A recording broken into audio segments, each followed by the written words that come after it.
Today, we're going to take y'all home. Seriously, home.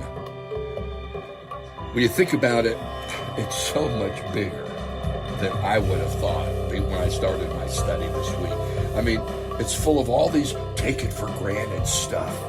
And yet when you drop back and you look at it, wow. Now, I had the honor of working with homeless families for over 10 years. And what I found is home is more than a place to shelter. And without it, these families, their lives were askew. They were more vulnerable. Everything was tentative. They were sleeping in a church one night and a shelter the next. They were frightened. And the word that really speaks loud to me is ungrounded. Ungrounded. As I said, home is more than a place of shelter. It's a place to root oneself, to find respite, to connect. As well, it's big and wide. The earth is also our home. And there's some great ways of talking about our relationship to a place. Again, it's a deep and wide spectrum. Carl Jung said, home is where the heart is, which rings true in so many directions. It offers us a sense of psychological and spiritual wholeness, potentiality, belonging, and connection. And I'm going to return to that word connection over and over because personally, my home connects me. And one of the things that's important for my home is gardening. I'm serious. Now, I'm not the prime gardener in this family. Edie just got done with the planting and spent 2 days on her knees. And yet, when it comes time to be in that garden, that feels at home. And I'm also proud to say that both of my kids, their homes are filled with houseplants and their offices. And I mean filled. My daughter, she can't find any more space. Home. It's about rootedness, attachment, belonging, shelter, refuge, comfort, and identity. And today, with all the mobility, the transience, and technology, we humans are finding it more difficult to stay connected, to feel at home. Even though we have our homes, we're not feeling at home all the way. We are organic, biological creatures, yet our homes more and more lack the connection to the earth, more about insulating us from the organic and biosphere. And those are what we're not just a part of, but are integral to. And our slow disconnect makes feeling at home in the world and our little household encampments more superficial. And we wonder why there's such a rise of depression and anxiety in our populations. Now, I'm not going to go into the dysfunctions, but I want us to see that this piece that connects us, something is missing. Because home is like a container for our affiliations with landscape and community and caretaking and nurturing and sustenance, both in our personal homes and in our planet home. And the deeper side of home, what I've been describing here, is the archetype of a home. You see, we all have a primal need for home, to set up camp. And we all, at the same time, must leave home. And I love this dichotomy of home, how we have to leave home. And the hero's journey is leaving home and setting up and making our new home. And when we don't do this, and I watch this in ministry, you hear about gods who devour their children. Well, wow. Parents that don't let their children leave the home, they only end up with a half a soul. And it's really interesting and painful to watch that. And yet, I've watched it many times. Home. Home is where the heart is. Home is the place I set up camp. And it's not just about a place to keep my stuff. It's not just that. It's a place to keep my meanings. Here in my studio, I have a poster. It's quite large. It's 4x4. It's from a Ram Dass. Actually, Ram Dass didn't write it, but it's a book called The Seed. And it's a huge mandala. And everywhere I go, I've moved to, that's one of the first things I put on my wall, because it's not just a piece of art on my wall, it's a piece of me that reflects back a wholeness of me. And that's what I hope our homes get. So today, I want y'all just to get a sense of how big home is. And it's full of, again, all these take it for granted, but in the end, those take it for granted, they're what make life. They're what make consciousness and give it meaning. So here we are. We're today discussing home, being at home, our planet home. And I want to say, our planet, we've soiled our own home, and we're just waking up to that. And think about the world before indoor plumbing. You know, in France, they say they left pots in the stairwells for people to, go to the bathroom. And the Romans, of course, had worked some things out. But it wasn't until the gas trap, which is that curvy thing at the bottom of all drains, that we really began to see how to not pollute ourselves. So here we are at home, trying to feel at home. There's a primal need for home, and we all have to leave our homes, and we all have to set up homes again. So I'm going to go ahead and let Marianne take the lead on this. I hope you're feeling somewhat at home with my opening statements, Marianne. Very much so. I mean, you covered a lot in there, and we only have a half hour, so. But I think that, and I love the idea of thinking of home in both big and small ways, right? That we can be at home. We don't need things to be at home. It's that connection. And so my question is, connection to what? Is it connection to each other? Is it connection to the planet being our home? And even larger than that, being home in the universe at some point, if we ever start to kind of venture out beyond our own planet.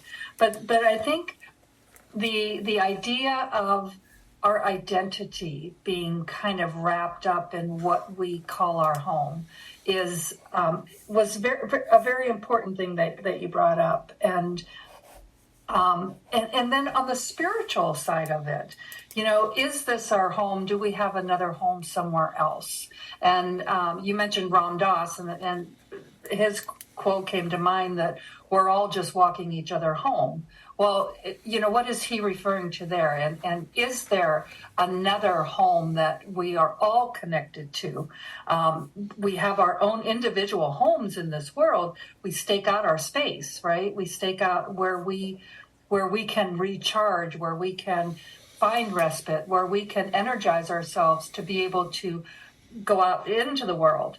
And I think that's a very important part of home. That idea of a place of safety, a place of refuge. And we should all have that. And we don't all have that. And how do we get there? So that's kind of where my mind went with home. Amen. And it's a continual, perpetual journey.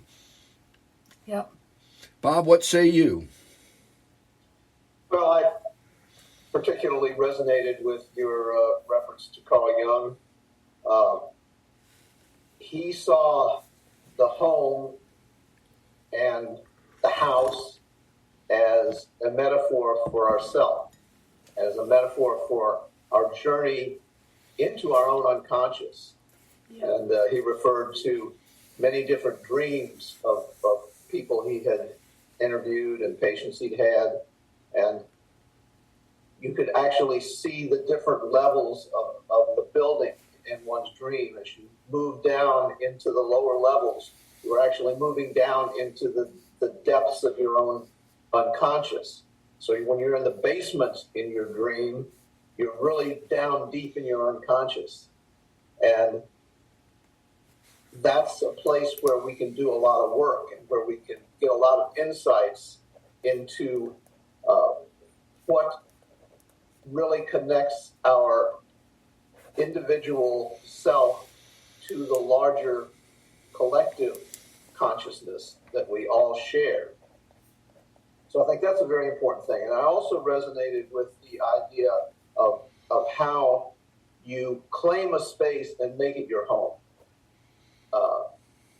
In my career, most of the time I was what we called ourselves were cubicle dwellers. We had our little cubicles in a mass of cubicles, and each one of them was identical to all the others until people started putting their own stamp on it. And whether it was pictures of their children, or whether it was artwork, or whether it was things that had a meaning for them, they would begin to put them in their cubicle. And the more they did that, the more they felt that they had a possession of it. Even though it was the same as everybody else's, it was unique to them. And I think that was important in their own feelings of comfort and feelings of safety. So I think that extends well beyond the cubicles into the way we approach life and the way we try and establish comfort zones and safe zones. And that's where we can be when we're trying to do the work that we need to do to learn more about ourselves. Homeland security. That's what I kept thinking of, security and safety. I mean, seriously, we came up with that fairly recently. And, as you were talking, I was going, wow, my studio's in my basement. And really what I'm trying to do is catch little flits of unconscious and lift them up and go, what the hell is this? That kind of thing. As well, when I was in my young 20s, I had a recurring dream over and over, I guess late teens and early 20s. And it was about this house in the woods. And I had to get to it, but it was all this tangle of wood, which I found out later was laurel, which grow tangly. And there was no path to that house. And I remember struggling to get to the house and then getting there, and I don't remember anything that happened when it was there, although I think the house I'm in now might be it. And I like the whole concept of, and listeners dig this, if you really want to know who you are, look at three things. Look at your calendar, look at your checkbook, and look at your house and what you have and around. Now, some people have fastidious houses where everything's in order. They've had a planned life. I've never had a plan in life. I'm just going, I wonder what that means. And I go after that. I go, wonder what that means. And I go after that. And things happen. But if my studio's a mess, I'm in a perpetual state of trying to clean it up. And it says something about my unconscious, myself, that it wants to create. There's something there that wants to create. If you look at the walls we have, my wife is part Native American. We have a lot of Native American stuff. She's her latest post on Facebook was her hand after working in the garden because it was filthy. And she loved that. Home. See, I think our homes and the way Planet Earth home work together, that relationship is now in play in a brand new way. Clean energy, perpetual energy, all kinds of things to power our homes without soiling our larger home. And I think, Marianne, the big and small of it is really where we really need to pay attention to.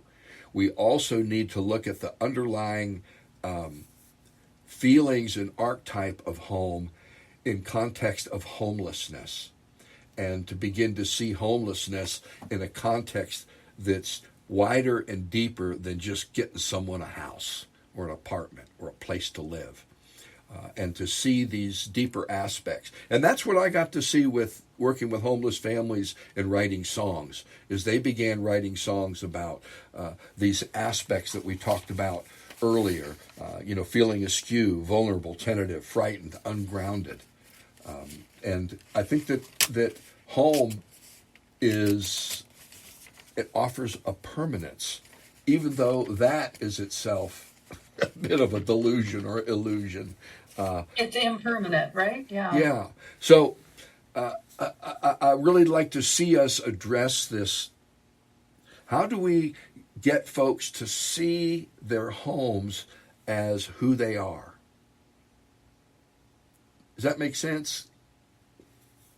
Yeah, and there's a lot of data now that's been accumulated in terms of homelessness and in terms of why people are afraid to go to shelters and why people feel isolated and so forth, and how much a person's whole life improves when they're given a safe haven. Where there's programs in various cities across the country where they actually give a person a home, a house that they can turn into their home. And they find that the people are able to turn their life around incredibly. I mean, the data is pretty clear that when someone has a safe haven, then they're able to move forward and make a better life for themselves. And the economics are pretty clear. It's a much more economically feasible approach to put somebody in a house that they don't have to pay for because they don't have the resources to do it, and allow them then to move forward. And it just seems it's so frustrating to me to see how we keep struggling with these problems and we refuse to look at simple solutions. And that's just, you give somebody a home, you let somebody feel safe in a home, and their life is a lot better, and it's better for the community, it's better for the country. Well, and again, it gets reduced to economic terms so that the homelessness become a commodity and a place in the budget that we can afford or not. And we're missing the larger pieces of value and worth. Go ahead, Marianne. Oh, I was just going to say, and that speaks so well to the idea that home is a safe haven. And without Maslow's hierarchy of needs, right? A home is really right there on the bottom, and if you don't have a sense of a home, even if it isn't a house, but if you have that sense of home, you have that sense of safety, then yes, you can improve the world. You can improve your life. You can reach for things that you never thought were possible. We talk about homeless, and it's almost like this faceless sea, right? And that's not what it is. Those are people. They're individuals, and the idea that if we can provide, if everyone had that ability to have a home, a safe place in order to grow and learn.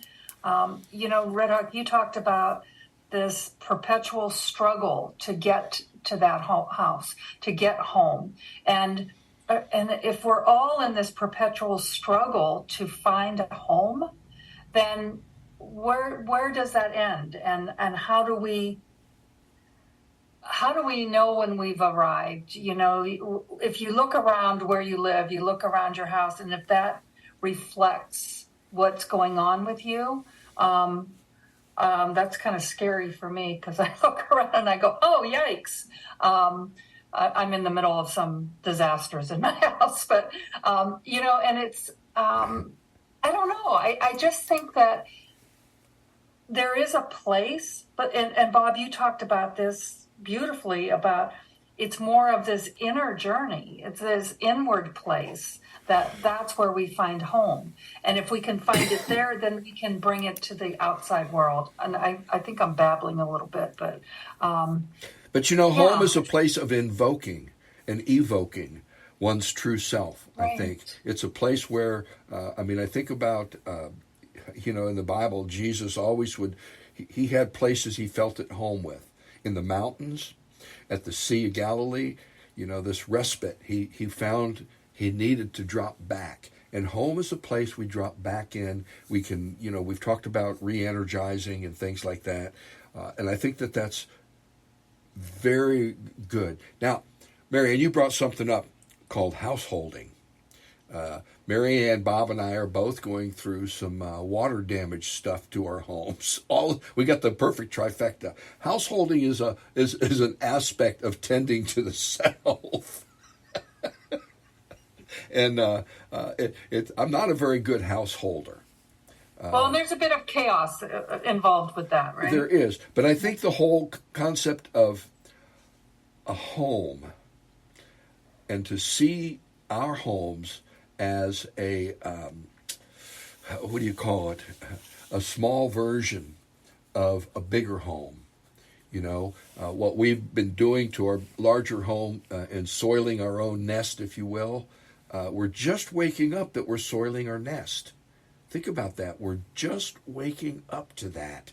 And we've been at it for a large, couple hundred years now. So it's important for us to get a sense of what is our home and that this planet is our home. Ben Franklin said, you can't find a piece of wood to put in my new stove within 40 miles of Philadelphia because they cut down all the trees. And there was already a sense of, maybe we should be more judicious in the way we take care of our larger home in which our individual homes exist. And Marianne, you brought something up, I think, in your opening statement was, what is it connecting us to? Right. And I think it's connecting us to the all. Yep. We each need warmth, a roof over our head, security. These are things that go into what I've called the primal need for home. It's not just a rational thing. I need a place to sleep. I need, it's not that. It's something greater. It's a place for the soul to root itself. And this is a piece I want us to get. And that rooting goes beyond our own individual personal home. That rooting goes into our neighbors' homes, the way the sewer system works, the way the water comes into our home, the way energy comes into our home. And once you get into those issues of home management, then you get into how we've polluted ourselves. Here we worry about polluting the aquifer. That's the big issue over and over. We have to be careful how we build, stay away from these Jurassic rivers, basically indentations in the land that the underground water flows through. All of these things are part of keeping our home. Just like in the three of our homes, the water flows, and when a pipe screws up, the water does not stop flowing. And we have to do something about that. We have to address it. In Bob's home, he got flooded. I think, Marianne, you got flooded. Mine was a drip, drip, drip, which caused mold. And now that crap is everywhere. So taking care of one's home is both tending to the details, the little details, and tending to the greater context that supports our home and allows more people to have a home. Well, and I think that completely drives home what we always talk about is nobody's an island. We're all connected. And even if in our own home, whatever that is, we don't have autonomy there. We are connected to others. And what we do in our homes affects others. Amen. And now we're back to that action piece, because that's where the real connection is. Now, here in my basement, where I'm trying to catch little flits of the unconscious and turn them into songs or whatever, the only power they have is when I get them out. The whole homeless choir came to me saying to someone, I was bitching one day about something, and they said, Red Hawk, what would you do if you had power? And I said, well, I'd give it away. How would you do that? Well, I didn't know. I didn't have any power.